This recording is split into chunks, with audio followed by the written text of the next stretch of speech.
आप सभी छात्रों का स्वागत है Subhash study centre YouTube channel पर। आज का यह वीडियो कक्षा 10 के छात्रों के लिए काफ़ी ज़्यादा महत्वपूर्ण है, क्योंकि इस वीडियो के द्वारा हम आपको बताने वाले हैं प्री बोर्ड परीक्षा 2022 के लिए हिंदी विषय का मॉडल पेपर का संपूर्ण हल। तो चलिए स्टार्ट करते हैं। उससे पहले यदि आपने चैनल को सब्सक्राइब ना किया हो तो आप चैनल को सब्सक्राइब कर लीजिएगा, बेल आइकन को भी जरूर दबा दीजिएगा, क्योंकि इसी तरह के वीडियो हम आपके लिए उपलब्ध कराते रहते हैं जो आपकी प्री बोर्ड परीक्षा 2022 और बोर्ड परीक्षा 2022 के लिए काफ़ी ज़्यादा इम्पोर्टेंट हैं।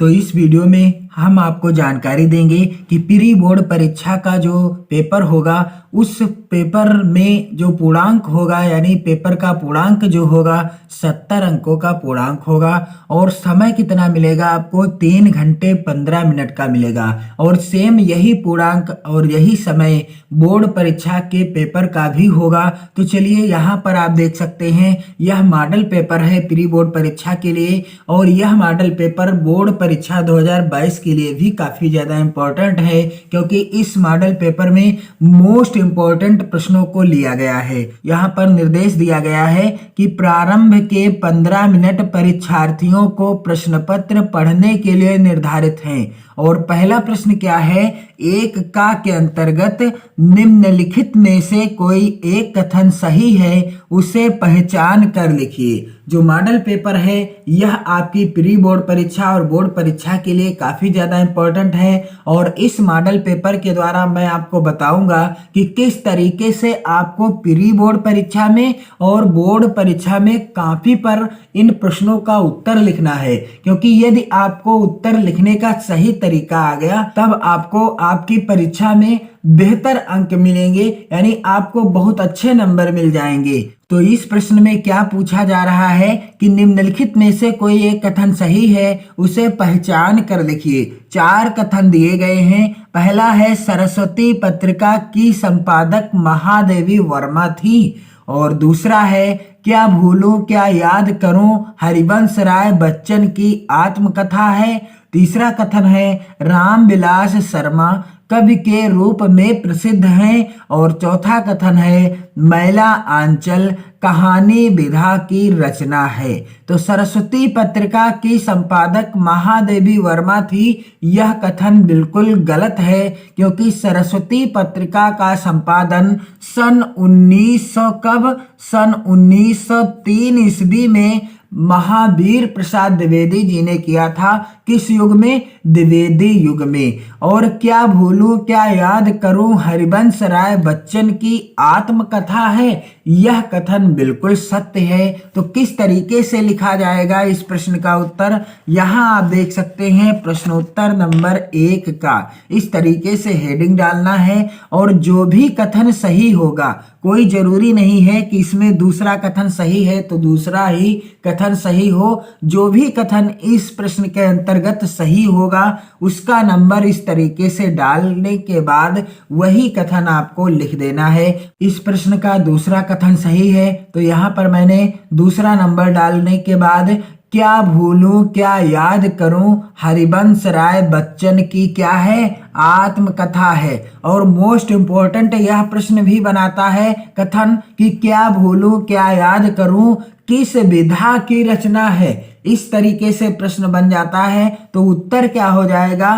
कि क्या भूलूं क्या याद करूं आत्मकथा विधा पर आधारित रचना है, और इसके लेखक कौन है या इसके रचनाकार कौन है? हरिवंश राय बच्चन जी हैं। दूसरा प्रश्न है एक खा के अंतर्गत रस मीमांसा किसकी आलोचना कृति है। 1 नंबर का प्रश्न है, और यहाँ पर आप देख रहे हैं पहला विकल्प दिया गया है रामचंद्र शुक्ल, दूसरा है महावीर प्रसाद द्विवेदी, तीसरा विकल्प है रंगे राघव, और चौथा विकल्प है केदारनाथ सिंह। तो रस मीमांसा किसकी आलोचना कृति है? और मैंने आपको इसके पहले के वीडियोज में जानकारी दे दी है कि अब जो आपका पेपर होगा प्री बोर्ड अथवा बोर्ड परीक्षा का, उसमें प्रश्न संख्या 1 के अंतर्गत जितने भी प्रश्न पूछे जाएंगे सभी ऑब्जेक्टिव होंगे, यानी बहुविकल्पी होंगे। तो यहाँ आपको दिख रहा है कि रस मीमांसा किसकी आलोचना कृति है? मोस्ट इंपॉर्टेंट प्रश्न है यह। और इस प्रश्न का उत्तर क्या हो जाएगा, इस तरीके से आपको लिखना है। प्रश्नोत्तर नंबर 1 खा, बिल्कुल सेम इसी तरीके से हेडिंग डालना है। और इस प्रश्न का उत्तर कौन सा सही है? पहला विकल्प सही है, रामचंद्र शुक्ल।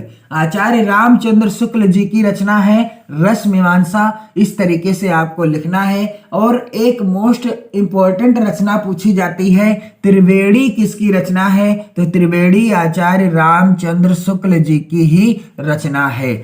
अगला प्रश्न है, यहां पर आप देख रहे हैं, एक गा के अंतर्गत निम्नलिखित में से किसी एक रचना की लेखक का नाम लिखिए। पहला विकल्प है अथाह सागर, दूसरा विकल्प है अर्धनारीश्वर, तीसरा है मेरी असफलताएं, चौथा है लहरों के राजहंस। 1 नंबर का प्रश्न पूछा गया है। आपको दी गई रचनाओं में से किसी एक रचना के लेखक का नाम लिखना है, जिसके लिए आपको कितने नंबर मिलेंगे? 1 नंबर मिल जाएगा। यहाँ पर इस प्रश्न के उत्तर में मैं आपको बताऊंगा, यहाँ पर जो दूसरी रचना है, दूसरी रचना कौन सी है? यहाँ पर आप देख रहे हैं, दूसरी रचना है अर्धनारीश्वर। अर्धनारीश्वर। तो अथाह सागर किसकी रचना है? जय प्रकाश भारती जी की रचना है। और अर्धनारीश्वर किसकी रचना है? अर्धनारीश्वर रचना है रामधारी सिंह दिनकर जी की। मेरी असफलताएं किसकी रचना है? बाबू गुलाब राय जी की रचना है। और लहरों के राजहंस के रचनाकार कौन है? मोहन राकेश जी हैं। तो इस प्रश्न के उत्तर में मैं आपको बताऊंगा दूसरी रचना जो कि है अर्धनारीश्वर, इसके लेखक कौन है और कैसे लिखा जाएगा इस प्रश्न का उत्तर। प्रश्नोत्तर नंबर 1 गा, इस तरीके से आपको हेडिंग डालना है। और अर्धनारीश्वर इस तरीके से दूसरा नंबर, यदि आप पहली रचना के लेखक का नाम लिख रहे हैं तो पहला नंबर डालने के बाद पहली रचना का नाम लिखना है, फिर लेखक का नाम लिख देना है। तो अर्धनारीश्वर के लेखक कौन है?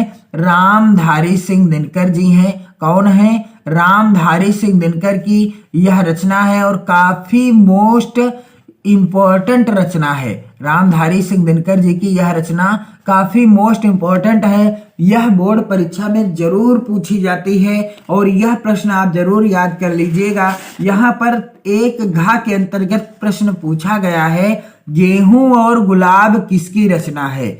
गेहूं और गुलाब किसकी रचना है?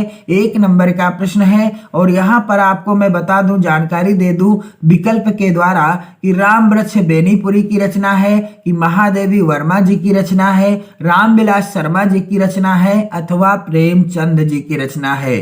तो गेहूं और गुलाब किसकी रचना है? इस प्रश्न का उत्तर क्या हो जाएगा? प्रश्नोत्तर नंबर 1 घा, इस तरीके से आपको हेडिंग डालना है और उत्तर हो जाएगा पहला ही विकल्प सही है, रामवृक्ष बेनीपुरी। गेहूं और गुलाब किसकी रचना है? रामवृक्ष बेनीपुरी जी की रचना है। आप ध्यान दीजिएगा। और अगला जो प्रश्न है, एक अंगा के अंतर्गत त्याग पत्र किस विधा की रचना है? त्याग पत्र किस विधा की रचना है? पहला विकल्प है उपन्यास विधा की रचना है, दूसरा है कहानी, तीसरा है नाटक और चौथा विकल्प है एकांकी। तो सही उत्तर क्या हो जाएगा? त्याग पत्र किस विधा की रचना है? तो यहाँ पर आप देख सकते हैं प्रश्नोत्तर नंबर 1 अंगा के अंतर्गत त्याग पत्र पहला ही विकल्प सही है, उपन्यास विधा की रचना है।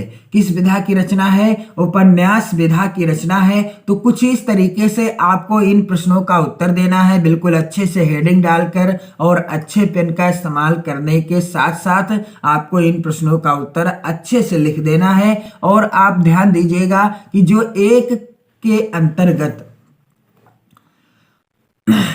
कि जो प्रश्न संख्या 1 के अंतर्गत पूछे जाएंगे, कि जो प्रश्न संख्या 1 में प्रश्न पूछे जाएंगे सभी बहुविकल्पी होंगे और आपको क्या करना है? इन प्रश्नों का उत्तर अच्छे से देना है।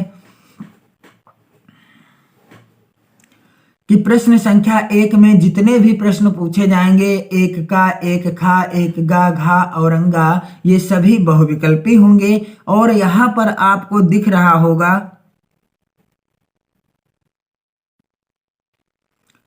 और प्रत्येक प्रश्न एक एक अंकों का होगा। प्रत्येक प्रश्न एक एक नंबर का, यानी प्रश्न संख्या 1 में जितने भी प्रश्न होंगे कुल 5 नंबर के पूछे जाएंगे। कितने नंबर के?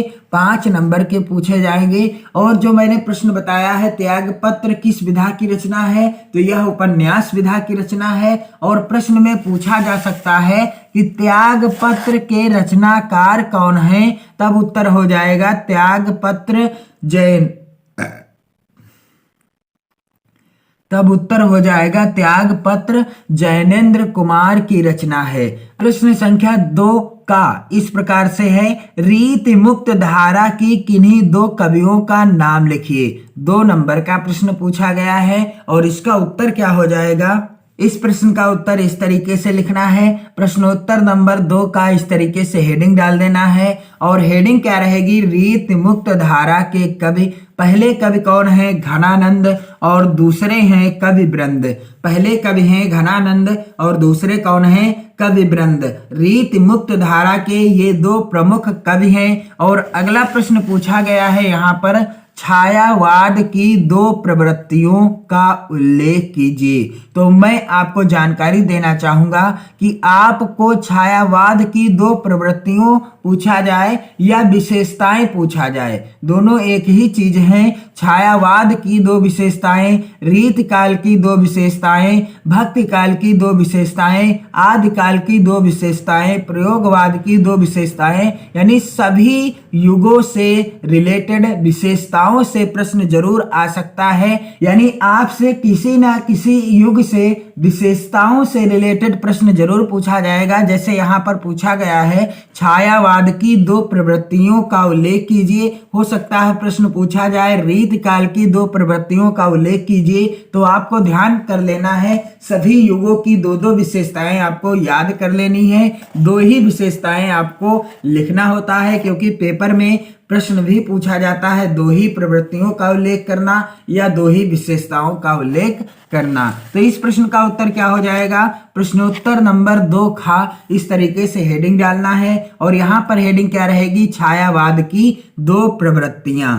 तो पहली विशेषता क्या हो जाएगी? प्रकृति का मानवीकरण। पहली विशेषता क्या हो जाएगी? प्रकृति का मानवीकरण। और दूसरी विशेषता है छायावाद की रहस्य भावना। दूसरी विशेषता क्या है? रहस्य भावना। प्रश्न संख्या 2 गा के अंतर्गत पूछा गया है यहाँ पर, उत्तरायण कृत के रचनाकार का नाम लिखिए। 1 नंबर का प्रश्न है और मोस्ट इंपोर्टेंट प्रश्न है। उत्तरायण कृत के रचनाकार कौन है? तो इस प्रश्न का उत्तर कैसे लिखेंगे? प्रश्नोत्तर नंबर 2 का इस तरीके से हेडिंग डालना है और उत्तर हो जाएगा, उत्तरायण कृत के रचनाकार निर्मल शुक्ल जी हैं। उत्तरायण कृत के रचनाकार कौन है? निर्मल शुक्ल जी हैं। आप ध्यान दीजिएगा, मोस्ट इंपोर्टेंट रचना है, इसके रचनाकार का नाम आप जरूर याद कर लीजिएगा। तो इस वीडियो के इस पार्ट में मैं आपको इतने ही प्रश्नों का उत्तर बताऊंगा कि कैसे आपको प्रश्न संख्या 1 से लगाकर प्रश्न संख्या 2 गा तक के प्रश्नों का उत्तर अपनी प्री बोर्ड अथवा बोर्ड परीक्षा में लिखना है। और प्रश्न संख्या 3 जो कि इस प्रकार से है, निम्नलिखित गद्यांशों में से किसी एक के नीचे दिए गए प्रश्नों के उत्तर दीजिए। यहां से मैं वीडियो के अगले पार्ट में आपको हल करके बताऊंगा कि कैसे आपको इन प्रश्नों का उत्तर प्री बोर्ड और बोर्ड परीक्षा में लिखना है, ताकि आपको अच्छे नंबर प्राप्त हो सके। आप कमेंट कीजिएगा और वीडियो को अपने मित्रों में ज़्यादा से ज़्यादा शेयर करते रहिए और अपनी पढ़ाई को बेहतर ढंग से करते रहिए। जय हिंद।